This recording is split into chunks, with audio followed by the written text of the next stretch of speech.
Hello दोस्तों, स्वागत है आप सभी का हमारे online channel Aaradhya RAS academy में। दोस्तों, राजस्थान पटवार रिट पुलिस कांस्टेबल भर्ती परीक्षा के लिए राजस्थान इतिहास की क्लासेस शुरू की गई थी, जिसमें अपनी 31 क्लास है वो कंप्लीट हो चुकी है। आज दोस्तों अपनी इसमें 32 नंबर की क्लास है और आज दोस्तों अपन भरतपुर का इतिहास पढ़ेंगे।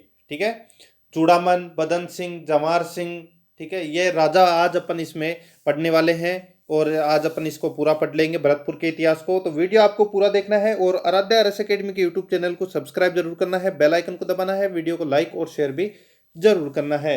तो चलो दोस्तों स्टार्ट करते हैं आज की क्लास। भरतपुर का इतिहास।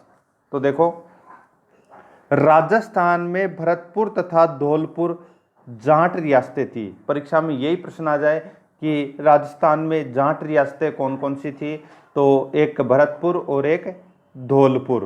ठीक है, ये दो जाट रियासतें थी। अब देखो क्या होता है, 1669 में गोकुला नामक जाट जमींदार ने मथुरा के आसपास के किसानों को लेकर औरंगजेब के खिलाफ विद्रोह कर देता है, लेकिन औरंगजेब ने इस विद्रोह को दबा दिया। ठीक है, तो देखो गोकुला जो जाट था, जमींदार था, तो इसने क्या किया कि मथुरा के आसपास के किसानों को लेकर दोस्तों औरंगजेब के खिलाफ है वो विद्रोह कर दिया था, लेकिन औरंगजेब ने क्या किया कि इस विद्रोह को दबा दिया। ठीक है, अब उसके बाद में दोस्तों क्या होता है कि गोकुला को पकड़कर उसकी हत्या कर दी जाती है। किसके द्वारा? औरंगजेब के द्वारा। ठीक है, तो दोस्तों 1670 ईस्वी में इस विद्रोह का नेतृत्व है वो गोकुला नामक जाट ने किया था। अब देखो 1687 में सिनसिनी गांव भरतपुर के जाट जमींदार राजा राम ने पुनः विद्रोह कर दिया। इसने सिकंदरा आगरा में अकबर के मकबरे को लूटकर उसकी हड्डियां जला दी थी। ठीक है, तो दोस्तों 1687 ईस्वी की बात है कि सिनसिनी का जमींदार था राजा राम। ठीक है, उन्होंने विद्रोह कर दिया था और सिकंदरा में जो अकबर का मकबरा था उसको लूट लेता है और अकबर की अस्थियों को निकाल कर राजा राम दोस्तों अकबर के मकबरे को लूटकर उसकी जो हड्डियां थी अकबर की, तो उनको जला देता है। ठीक है, और दोस्तों राजा राम के विद्रोह को भी दबा दिया जाता है। ठीक है, उसके बाद में दोस्तों शासक बनता है कौन? चूड़ामन। तो देखो चूड़ामन क्या करता है। चूड़ामन में देखो, इसने थूण भरतपुर के किले का निर्माण करवाया था। ठीक है, इसने थूण के किले का निर्माण करवाता है और जाट राज्य की स्थापना करता है। चूंकि ये सिनसिनी गांव के थे इसलिए सिनसिनवार जाट कहलाए। ठीक है, कौन से गांव के थे? सिनसिनी गांव के थे, इसलिए ये सिनसिनवार जाट कहलाए और थूण में किले का निर्माण करवाता है कौन? चूड़ामन। उसके बाद में शासक बनता है बदन सिंह। बदन सिंह के बारे में देखो, सवाई जयसिंह की सहायता से राजा बना था। इसने डीग में किले का निर्माण करवाया था। किसने? बदन सिंह ने। तो देखो चूड़ामन की मृत्यु के बाद उत्तराधिकारी संघर्ष में बदन सिंह और मोहकम के विरुद्ध जयपुर के सवाई जयसिंह का समर्थन प्राप्त हुआ था, यानी कि बदन सिंह का समर्थन करता है सवाई जयसिंह। ठीक है, उत्तराधिकारी युद्ध चला था वहाँ पे मोहकम और बदन सिंह के मध्य। बदन सिंह की तरफ से दोस्तों सवाई जयसिंह लड़ा था और बदन सिंह को शासक बना दिया था और सवाई जयसिंह ने इसे डीग की जागीर दी थी। ठीक है, और ब्रजराज की उपाधि भी दी थी। ठीक है, और पचरंगी ध्वजा भी दी थी क्योंकि जयपुर का झंडा था वो पचरंगा था। ठीक है, सवाई जयसिंह ने राजा की उपाधि भी दी थी। बदन सिंह इनमें से किसी भी उपाधि का प्रयोग नहीं करके अपने नाम के आगे ठाकुर लगाता था।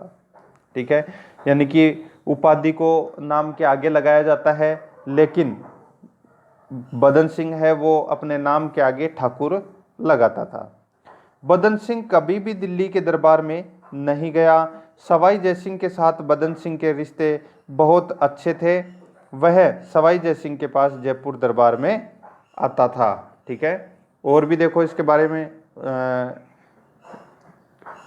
इसलिए आज भी बदन सिंह के नाम से दोस्तों बदनपुरा जगह है, और बदन सिंह ने डीग और कुम्हेर के किले का भी निर्माण करवाया था। ये भी आपको थोड़ा इसमें याद रखना है, ठीक है। तीसरा नंबर का शासक बनता है वो है सूरजमल। कब से कब तक? तो 1756 से लेके 1763 तक सूरजमल है वो शासक बनता है। अब देखो ये बहुत ज़्यादा इम्पोर्टेंट इसलिए है क्योंकि इसमें से 1-2 प्रश्न जरूर पूछे जाते हैं, ठीक है। तो देखो सूरजमल 1756 से 1763 तक शासन करता है।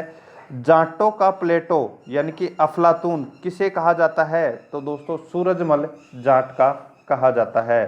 सूरजमल को जाटों का प्लेटो और जाटों का अफलातून भी कहते हैं। भरतपुर में किले का निर्माण करवाया था किसने?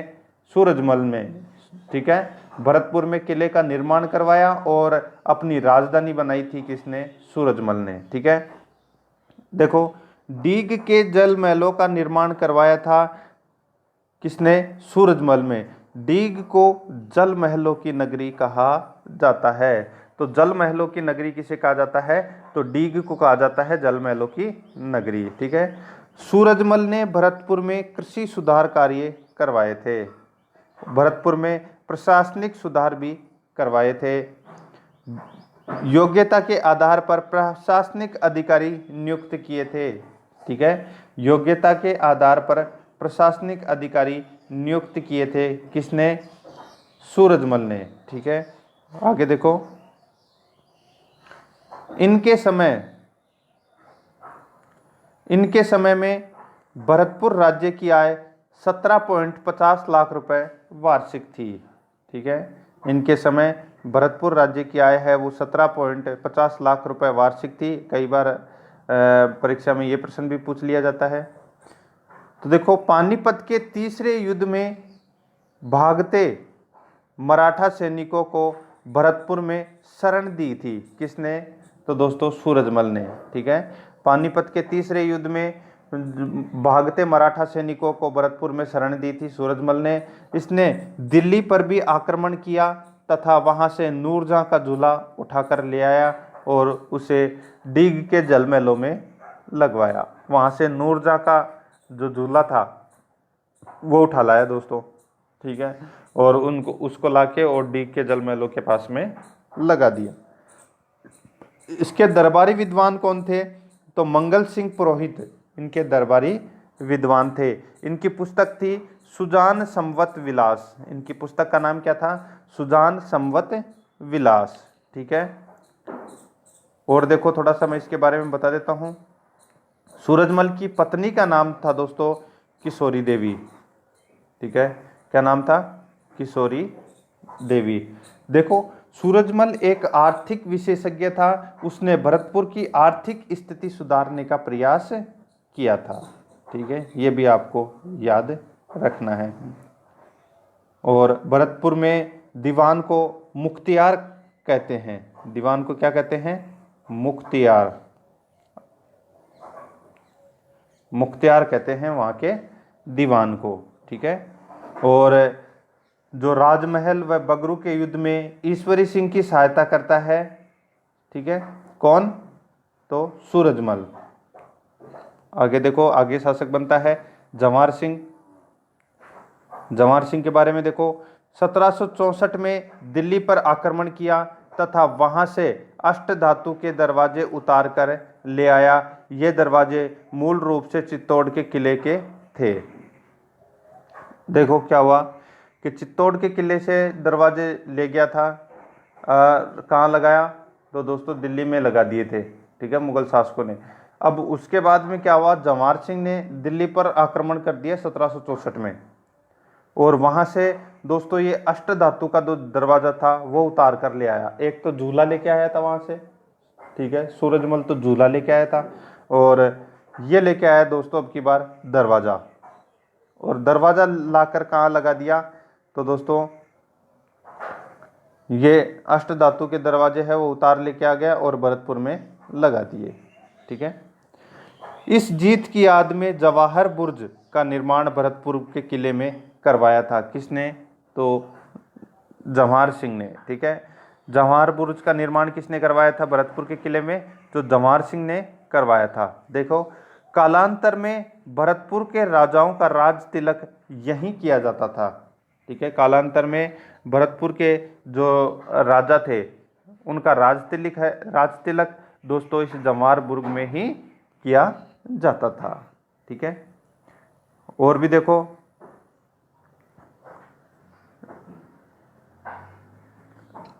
जवाहर सिंह के बारे में देखो, कामा का युद्ध, जवाहर सिंह जयपुर के माधो सिंह के खिलाफ लड़ता है कामा के युद्ध में, ये जवाहर सिंह। ठीक है, जयपुर के माधो सिंह थे उनके खिलाफ लड़ता है जवाहर सिंह कामा के युद्ध में। और औरंगजेब है वो लेके आया था दोस्तों वहाँ से चित्तौड़ से वो दरवाजे, और वहाँ से वो दरवाजे उखाड़ लाया था कौन? जवाहर सिंह। ठीक है, अगला शासक बनता है रणजीत सिंह। रणजीत सिंह के बारे में देखो, 1803 ईस्वी में दोस्तों दूसरे मराठा अंग्रेज के युद्ध में मराठा सेनापति जसवंत राव होलकर को शरण दी थी किसने? तो रणजीत सिंह ने। जो दूसरा अंग्रेज मराठा युद्ध हुआ था जिसमें जो मराठा सेनापति था जसवंत राव होलकर, उनको दोस्तों भरतपुर में शरण दी थी रणजीत सिंह ने। देखो, अंग्रेज सेनापति लॉर्ड लेक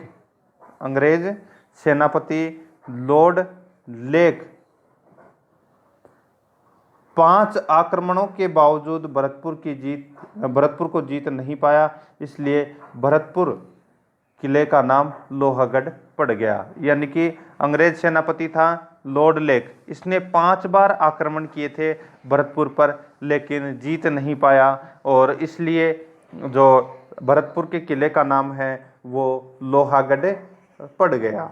ठीक है, आगे देखो, इस जीत की याद में भरतपुर में फतेह बुर्ज बनाई गई, और चार्ल्स मेटकॉफ ने कहा था कि अंग्रेजों की प्रतिष्ठा भरतपुर आक्रमण में समाप्त हो गई थी। ठीक है, चार्ल्स मेटकॉफ ने ये कहा था कि अंग्रेजों की प्रतिष्ठा भरतपुर के आक्रमण में समाप्त हो गई थी, क्योंकि 5 बार आक्रमण किया था लेकिन एक बार भी भरतपुर के किले को जीत नहीं पाया। आगे देखो, सितंबर 1803 में रणजीत सिंह ने अंग्रेजों से संधि कर ली थी। अंग्रेजों से संधि किसने की थी 1803 में? तो दोस्तों किसने की थी? तो मैंने अभी आपको बताया था कि रणजीत सिंह ने 1803 ईस्वी में अंग्रेजों से संधि कर ली थी। ठीक है, उसके बाद में दोस्तों शासक बनता है जसवंत सिंह। जसवंत सिंह के समय 1857 की क्रांति हुई थी। ठीक है, और उस समय भरतपुर का शासक कौन था? जसवंत सिंह। याद रखना, 1857 की क्रांति के समय भरतपुर का शासक कौन था? तो जसवंत सिंह सेकेंड। याद रखना, जसवंत सिंह सेकेंड। ठीक है, और आज़ादी के समय यहाँ का शासक कौन था? तो ब्रजेंद्र सिंह। ठीक है, ब्रजेंद्र सिंह आज़ादी के समय भरतपुर का शासक था। ये आपको थोड़ा सा और एक्स्ट्रा याद रखना है। तो दोस्तों ये हो गया अपना भरतपुर का इतिहास है वो कंप्लीट हो चुका है। कल अपन आगे या तो करौली का इतिहास पढ़ेंगे या फिर जैसलमेर का। ठीक है, तो दोस्तों बने रहिए आराध्या RS एकेडमी के चैनल पर। और दोस्तों एक भी टॉपिक दोस्तों आपका इतिहास, कला, संस्कृति, ज्योग्राफी, पॉलिटिकल में एक भी क्वेश्चन है वो आपका गलत नहीं होना चाहिए, क्योंकि मैं एक भी चीज़ है वो छोड़ नहीं रहा हूँ। ठीक है दोस्तों, और आराध्या RS एकेडमी के यूट्यूब चैनल को सब्सक्राइब जरूर करें, बेल आइकन को दबाएं, वीडियो को लाइक और शेयर भी जरूर करें। मिलते हैं दोस्तों नेक्स्ट वीडियो में। जय हिंद, जय भारत।